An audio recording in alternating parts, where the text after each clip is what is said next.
एक पैसा नहीं लाए। अरे भाई, पैसे की कोई वहां से कोई बोरी में या कट्टे में भर के आएंगे क्या? 15 लाख करोड़ रुपए के एमओयू हुए, आपको दिख नहीं रहे क्या? चुनाव आते हैं तो क्या वादा करते हो, चुनाव निकलने के बाद क्या वादा करते हो? और हमारे संविधान का निर्माण किया, आज हमारा देश बाबा साहब के बताए हुए रास्ते पर चल रहा है। सबसे पहले अगर बुलाया जाता है, सबसे पहले सम्मान किया जाता है तो मेरे वाल्मीकि भाई का किया जाता है।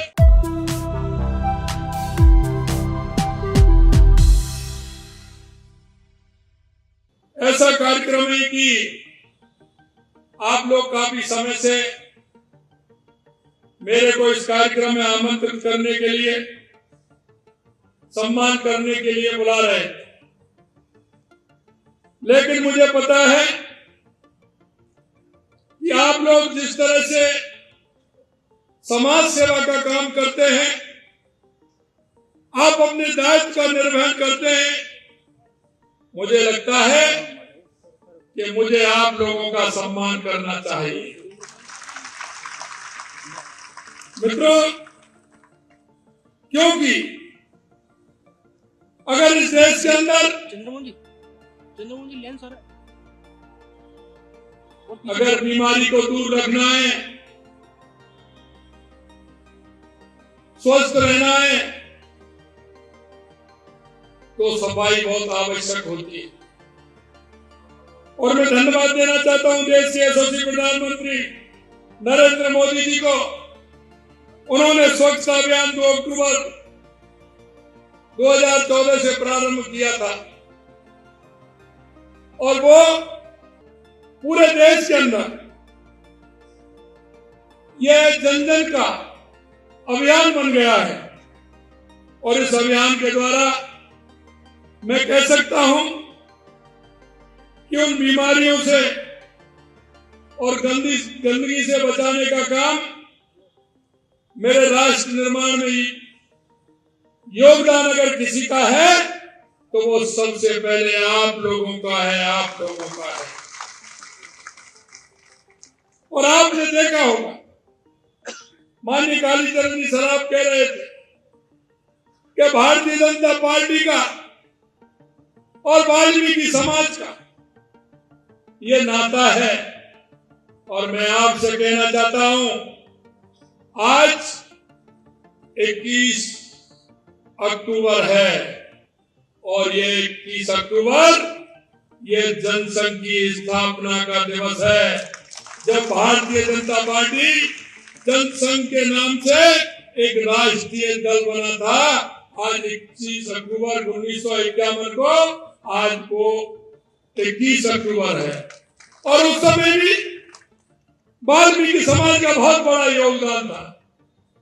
उस कार्यकारिणी में हमारे वाल्मीकि समाज के भाई थे और उन्होंने देश के निर्माण के लिए, देश के विकास के लिए काम किया था। मैं आपसे कहना चाहता हूं कि आपने जो एक देश के यशस्वी प्रधानमंत्री नरेंद्र मोदी जी ने इसे जो प्रण लिया था, उस प्रण को आगे बढ़ाने का काम किया कि ना गंदगी करने देंगे, ना गंदगी करेंगे, और हम स्वच्छता के बाद वातावरण बनाते हुए देश के हर व्यक्ति को, हर नागरिक को स्वस्थ रखेंगे, मस्त रखेंगे। उस काम को आप आगे बढ़ाने का काम कर रहे हैं और ये जन आंदोलन का रूप ले लिया। और एक पूरे देश के अंदर ये हमारा सफाई अभियान जो देश के यशस्वी प्रधानमंत्री नरेंद्र मोदी जी ने लिया, ये जन आंदोलन बन गया और इसको पूरे देश के अंदर अपार समर्थन भी मिला है। देश में स्वच्छता की संस्कृति के विकास के लिए हम सब देश के यशस्वी प्रधानमंत्री नरेंद्र मोदी जी के आभारी हैं। और आपने देखा होगा, देश के यशस्वी प्रधानमंत्री नरेंद्र मोदी जी ने जब इलाहाबाद के अंदर कुंभ लगा था और कुंभ के अंदर 25 करोड़ लोग आए थे, और उस कुंभ के समापन के बाद हमारे देश के यशस्वी प्रधानमंत्री नरेंद्र मोदी जी ने और हमारे सभी वाल्मीकि भाई, उन सफाई कर्मियों को स्वागत और सम्मान किया था। उनके चरण पखार करके उनको सम्मान देने का काम किया। मैं आपसे कहना चाहता हूं मेरे भाइयों कि हम सब इस बात को जानते हैं कि देश के निर्माण में अगर सबसे ज्यादा अगर किसी का योगदान है तो वो हमारा वाल्मीकि समाज है, हमारा वाल्मीकि समाज। और आज भी मैं कहना चाहता हूं कि जिस तरह से हमारा यह समाज दिन रात मेहनत करके देश को आगे बढ़ाने का काम कर रहा है, समाज में आगे आकर के जिस तरह का काम कर रहा है वो आपके सामने है। मैं कहना चाहता हूं कि आप हमेशा जिस तरह से काम करते हैं और ये समाज हर काम में आगे रहता है, और मैं कहना चाहता हूं आप तो शहर में रहते हैं लेकिन मेरे गांव के भाई भी यहाँ बैठे होंगे गांव से जो आते हैं, अगर गांव में सबसे पहले अगर बुलाया जाता है, सबसे पहले सम्मान किया जाता है तो मेरे वाल्मीकि भाई का किया जाता है, क्योंकि ये हमारी संस्कृति है, ये हमारी संस्कृति है। और उस संस्कृति में यह है कि हम हमारे हर भाई का सम्मान करते हुए उसे आगे बढ़ाने का काम करें। मैं हमारे संविधान निर्माता बाबा साहब भीमराव अम्बेडकर जी को भी याद करना चाहता हूं। मैं कल ही लंदन से आया हूं, मैं लंदन गया था, मैं बाबा साहब ने ना शिक्षा ग्रहण की थी, मैं उनके उस स्थान पर गया था, किंग हेनरी रोड स्थित जो ऐतिहासिक अम्बेडकर हाउस है, मैं वहां गया था और मैंने वहां देखा कि बाबा साहब ने किस मेहनत के साथ वहां पढ़ाई की और हमारे संविधान का निर्माण किया। आज हमारा देश बाबा साहब के बताए हुए रास्ते पर चल रहा है। मैंने जाकर के वहां उनके उस अध्ययन कक्ष में उनको पुष्पांजलि भी अर्पित की।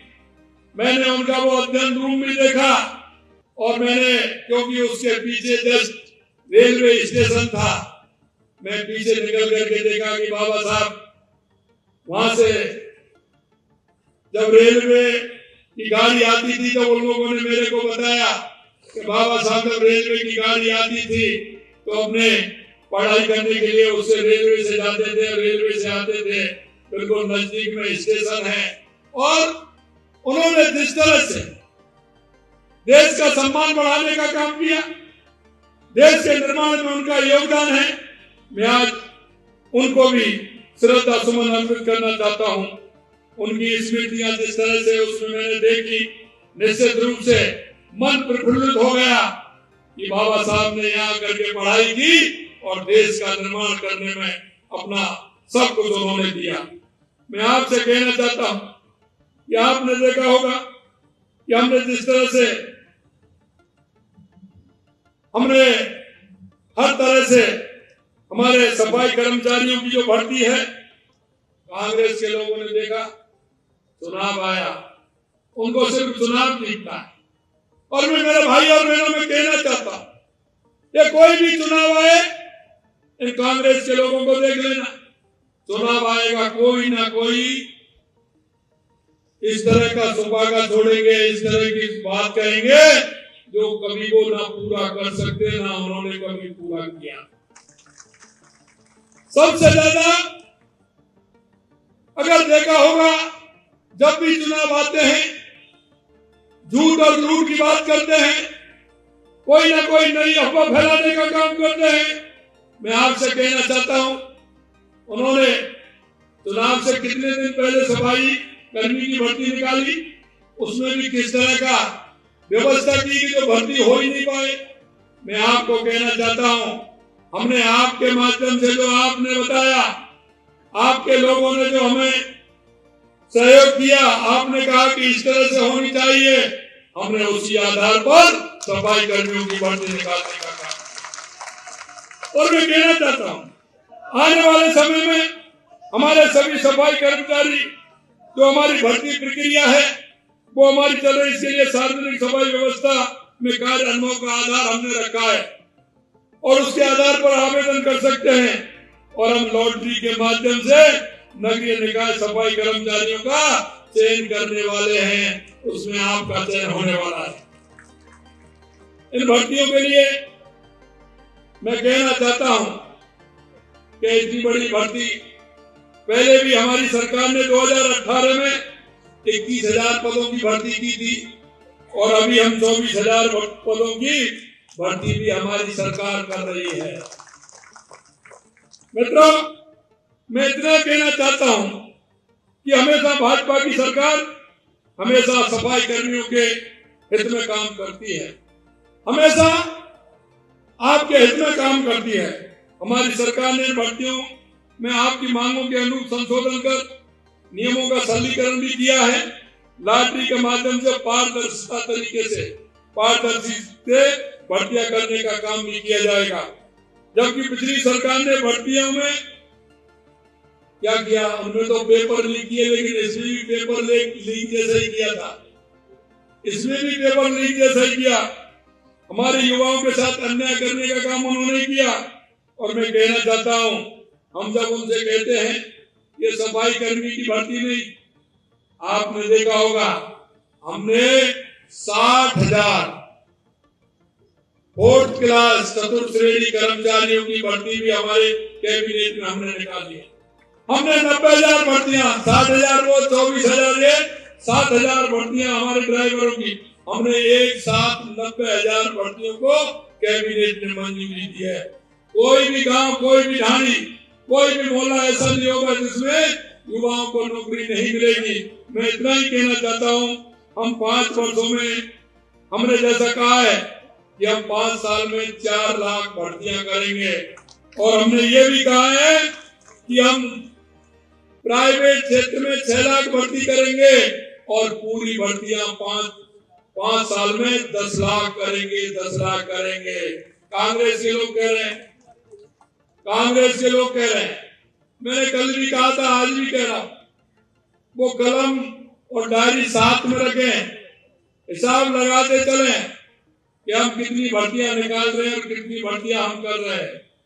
क्योंकि हम जनता के बीच में जाते हैं, जनता के बीच में रहते हैं, जो भी हम कहते हैं पूरा करते हैं। और वही हमारे देश के यशस्वी प्रधानमंत्री नरेंद्र मोदी जी है, जो कहते हैं वही करते हैं और करते हैं वही कहते हैं, इसमें कोई अंतर नहीं होता है। मैं आपसे इसलिए कहना चाहता हूं, आज मैं सुन रहा था कांग्रेस के लोगों की पीसी चल रही थी, वो कह रहे थे कि मुख्यमंत्री बाहर जा रहे हैं, 1 पैसा नहीं लाए। अरे भाई, पैसे की कोई वहां से है, कोई बोरी में या कट्टे में भर के आएंगे क्या है? आप बताइए, 15 लाख करोड़ रुपए के एमओयू हुए, आपको दिख नहीं रहे क्या? कितना बड़ा काम हुआ है और अभी 2 महीने बाकी हैं। ये तो 2 महीने पहले, अभी हमारा राजस्थान तो 9, 10, 11 दिसंबर को है। कितना आएगा मालूम पड़ जाएगा। क्यों चिंता कर रहे हो? आप लिखते जाइए। आपकी तरह नहीं है कि दिन में कुछ बोलते हो, रात में कुछ बोलते हो। चुनाव आते हैं तो क्या वादा करते हो, चुनाव निकलने के बाद क्या वादा करते हो। ये देश की जनता जान चुकी है कि आप क्या करते हैं, इसलिए आपको कहां बैठाया है वो आपको ध्यान में होना चाहिए। मैं कहना चाहता हूं कि आपने देखा होगा, हमने पहली बार 2 साल का कैलेंडर भी हमने निकाला। हमारे युवा साथी वो मेहनत करना चाहते हैं, वो पढ़ना चाहते हैं, वो नौकरी लगना चाहते हैं। हमने कहा उस कैलेंडर को निकालिए, कितनी पेपर भर्ती कब कब होगी, कब कब पेपर होने वाले हैं। हमने पूरा कैलेंडर निकालने का काम किया है। हमारे युवा पढ़ाई करें और हम विश्वास दिलाते हैं। ये तो भी 2 साल का कैलेंडर आया है, अभी कैलेंडर और भी आने वाला है। आप निश्चित रहिए, जो हमने वादा किया है एक वादे को हम पूरा करेंगे।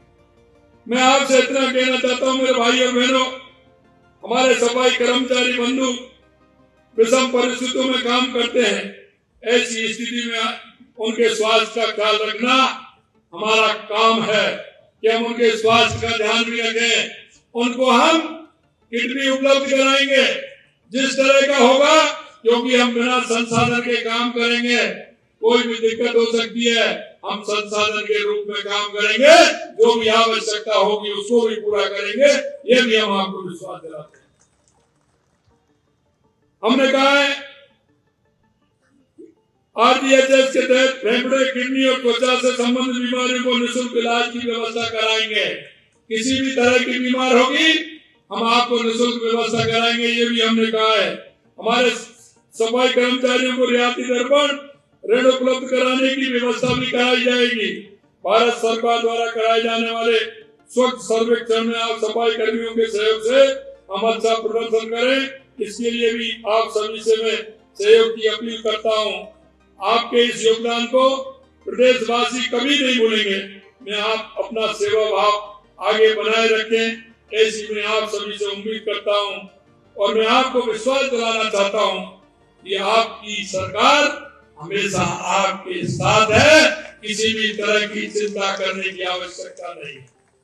अंत में मैं आपसे इतना जरूर कहना चाहता हूं मेरे भाई और बहनों, कि आपने देखा होगा कि हमने जो हमारे संकल्प पत्र में जो वायदे किए हैं, हम एक एक वायदे को पूरा करेंगे।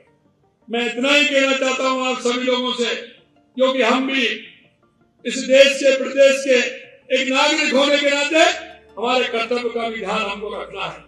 हम हमारे राजस्थान को विकसित राजस्थान बनाना है, हमारे भारत देश को विकसित भारत बनाना है, और हमारा योगदान हर क्षेत्र में हो, हर जगह हमारा योगदान हो, इसकी हमें सोच बनानी है। मैं आपसे इतना ही कहना चाहता हूं कि आप लोगों ने जिस तरह से स्वागत और सम्मान का कार्यक्रम रखा है, निश्चित रूप से स्वागत और सम्मान के लायक आप सभी लोग हैं। मैं राजस्थान सरकार की तरफ से आपका बहुत बहुत स्वागत और अभिनंदन करता हूं कि आप एक अच्छे नागरिक की तरह हम अपने कर्तव्य को निभाएंगे, देश को मजबूत बनाएंगे, देश को स्वच्छ बनाएंगे, देश को स्वस्थ बनाएंगे। इस आशा और उम्मीद के साथ आप सभी लोगों ने मेरा ये कार्यक्रम रखा। पुणे में सभी आयोजकों को, हमारे जनप्रतिनिधियों को, आप सभी को बहुत बहुत धन्यवाद, बहुत बहुत धन्यवाद। जय हिंद, जय भारत, जय राजस्थान। एक बात तो मैं कहना चाहता हूँ कि कालीचरण जी ने कहा था कि बच्चों की पढ़ाई के लिए आप चिंता मत करिए। मैं आपसे कहना चाहता हूँ आप हॉस्टल बनवाएंगे, राजस्थान सरकार आपको जमीन उपलब्ध कराएगी, ये मैं आपसे कहना चाहता हूँ। एक नवल जी महाराज का पैनोरमा काफी लंबे समय से मांग चल रही है। हमारे वो संत हैं, और संत भी ऐसे हैं कि उनका स्थान, जो हमारे महाराज जी मेरे को बता रहे थे, सुनील महाराज जी मैं कहना चाहता हूं आराम से निश्चिंत रहिए। मैं आज ही लाका बच्ची को नोट करा दूंगा और हम नवल जी महाराज जी का पैनोरमा बनाएंगे। आप निश्चित रहें, जो पूरी जनता। मैं आपसे इतना ही कहना चाहता हूँ मेरे भाइयों और बहनों कि आप निश्चिंत रहें, आप खुले मन से राष्ट्र के निर्माण में अपनी भूमिका निभाएं। और कभी कभी लोग ऐसे आ जाते हैं जो किसी तरह से बहकाने का काम करते हैं, किसी तरह से इस तरह की बात करते हैं। उनके बहकाने में नहीं आना है, उनसे पूछ लेना है कि तुमने क्या क्या किया। कालीचरण जी अभी बता रहे थे कि हमने कितना कितना किया है, कब कब आवश्यकता हुई है। तो भारतीय जनता पार्टी की सरकार हमेशा आपके साथ रही है, आगे भी है, किसी तरह की चिंता नहीं करनी है। आइए हम और आप सब मिल करके इस राजस्थान को विकसित राजस्थान बनाएं, उत्कृष्ट राजस्थान बनाएं। इस आशा और विश्वास के साथ बहुत बहुत धन्यवाद। जय हिंद, जय भारत।